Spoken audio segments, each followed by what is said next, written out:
Welcome to the Association Postgame presented by Caesars Sportsbook. I'm MJ Acosta-Ruiz, joined here in the LA studio alongside 13-year NBA veteran Q-Rich. Quentin Richardson is in the house, and two-time All-Star Isaiah Thomas. Hi, guys. Rare Monday night sighting for me. Yeah. But we've already been very lively here to start the week. I love it for me. All right, the Sixers beat Boston at TD Garden on Saturday to book their trip to Madison Square Garden tonight to face the Knicks. Both teams winners of 3 straight to close out their respective series. We'll have analysis, live post-game coverage from both teams. But let's start, of course, with the highlights, shall we? This is how it went down in New York.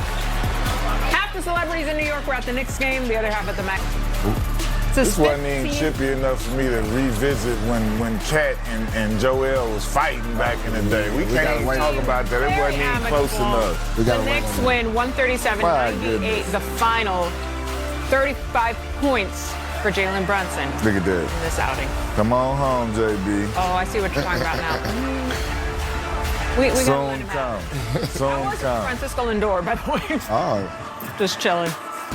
All right, the Knicks joined the 2025 Cavs and the 1986 Celtics as the only teams ever with consecutive 30-point playoff wins. New York shot 63.1% from the field, the best shooting performance in Knicks playoff history. A lot to a little. Here's Jalen Brunson after the game. All right, Jalen, I don't know if you're feeling deja vu, but another night of just executing the win. Thank you so much, Jalen. Thank you, appreciate it. We will need to revisit the math with Jalen later, but I got what he's saying. Stay focused on the bigger picture. For sure. All right, so the Knicks have won 4 straight games by 15 points or more, becoming just the 6th team in NBA playoff history to do this. The record is 5 straight by the Lakers. That was over 40 years ago. Not my whole lifetime. That's crazy. That's crazy. That's insane. All right, so Brunson finishes with 35 after notching 27 first half points. IT, you noted that there was a shift before the show with JB's approach to being sort of that set the tone guy as a scorer. What is it that you've been seeing from him? I think ever since the middle of last series, he's been super aggressive to score the ball, and they've made plays through Cat. More necessarily not going through Brunson to get others involved. And I think that's made them more dynamic than ever, where he's just strictly focused on being aggressive, getting in the paint, making plays for himself, and then later in the game it opens up. But Cat is like the guy that's making the plays from the top of the key. And I think it's allowing Brunson to just solely focus on scoring and being super aggressive for them to be successful. Brunson has just been the captain, the leader of the squad, the guy who has literally, on a lot of nights, put the team on his back. And the Knicks shot lights out in this one, Q. A franchise best in a playoff game, 63.1% from the field. What did you see game plan-wise from them to really knock down shots at that level? Yeah, I like what they, like Isaiah said, I like what they've been doing, like kind of playing Cat at that top of the key, letting him kind of play like the Joker role where everybody else can be more aggressive and he's kind of situating everything and facilitating for guys, so that take kind of like that job and that role out of Brunson's hand. He doesn't have to be the sole facilitator or the guy looking to get guys the ball, because when they play it with Cat Anthony Towns, as you see right there at that top of the key, he can kind of make every play. He's a big, he's very skilled, can shoot the ball, can make passes, and can see over the defense, and he's doing a great job of getting everybody involved, so that allows everybody else to be a little bit more aggressive. And while Cat did finish 17 on 7 of 11 with 17, 7 of 11 from the field in game 1. That's a lot of numbers, y'all. You know, my not too much. His matchup against Philly, an interesting one there. It is, and I think it's personal between those guys, but he did what he was supposed to do game 1. Karl Anthony Towns has been playing amazing since the middle of last series, and I think with them playing through him and allowing him to be aggressive and make plays for others, it's shown a whole nother dynamic with the Knicks, because they haven't done that all season long. It's kind of been through Brunson, first, second, third option. Now they're allowing him to just strictly focus on scoring, and Cat can kind of get others involved with being able to see at the top of the key, and also being a real threat with his shooting ability, being able to stretch the floor. All right, let's get you out to the post-game podium. Nick Nurse is at the podium right now. Exhaustion or anything like that, but if you just honestly look at the game, you guys seem tired. How much of a factor did that play in, and when did you really start to notice it? Well, again, you can't make excuses. That's for sure. We knew it might be difficult, but you're never gonna go into the game and say this is gonna happen. You got to see it played out. And I really thought it was okay there at the start, but obviously it kind of hit us. And I just thought kind of towards the end of the first, we just weren't getting, like I said, that 6 straight mid pick and rolls were just too easy. It wasn't challenged like, you got to challenge one way or the other at the rim or the 3. Somebody's got to be running out there to challenge, and we couldn't get around them, back in front of them. We left them open for too many wide open threes. We even gave up a couple, I think it's one or two maybe dunks behind us. We got to clean all that stuff up, How about Tyrese combined for 13-minute free throws at halftime? You mentioned free throws before, and in Towns had 3 fouls apiece on them.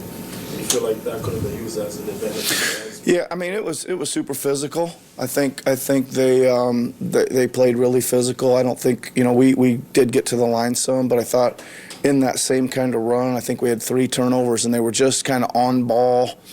They're physical. There's body hits, there's slaps, whatever, but you got to be able to at least secure the ball and not cough it up. I think we coughed 2 of the 3 up for pick sixes down to the other end, and that's just you can't do that in the playoffs. I thought it was physical. I didn't think we handled it great. We're gonna have to handle it better. How much do you plan on drawing from the responses that you guys had from 1-4 last series to win tonight? Well, you have to. Again, it's like I know that wasn't any fun. It wasn't any fun to sit there. It wasn't any fun, to be a part of, to be honest, and watch. But it's 0-1. Doesn't really matter if it's 6 points or 36 or whatever the hell it was. It's 0-1, and we got to wash that one away and get back. And we're gonna have to find and provide much more energy and physicality and that kind of stuff. Yeah. Go back to the defense. You mentioned after Game 7 that you felt like you'd taken like a tiny bit of a step back on guarding the ball. Did that? Were some of those things popping up again, or was it new stuff or additional stuff? We didn't guard it well enough. We didn't guard it near well enough. I think you're never gonna let a team shoot that percentage if you're guard. It probably starts at that. Just guarding the ball and impacting dribblers, fighting through screens, getting around screens, that kind of stuff. So, yeah, it's gonna have to be better. What made you try hacking Mims that early in the first quarter? Just presented itself, subbed him in. They were in the bonus. Figured, and I think it was right on the end of that famous pick and roll series I'm talking about. So I think it was a chance to try to stop, their momentum a little bit. Nick, you had PJ, you had Paul George, you had Oubre, all of them in the first quarter, I believe, trying to stop Brunson. Is that a case where they do it with each other? Do you switch it around, or how does that work out? We'll make the switches sometimes. Sometimes it just happens, kind of whatever. You're getting back in transition, it happens. They're coming down fast, and whoever's closest has to pick him up. But, yeah, we switch it around. All right, so it was a slow start to the series for both Maxey and Embiid, who finished a combined 6 for 20 from the field and 0 for 5 from 3. What does the focus have to be for those two heading into Game 2, Q?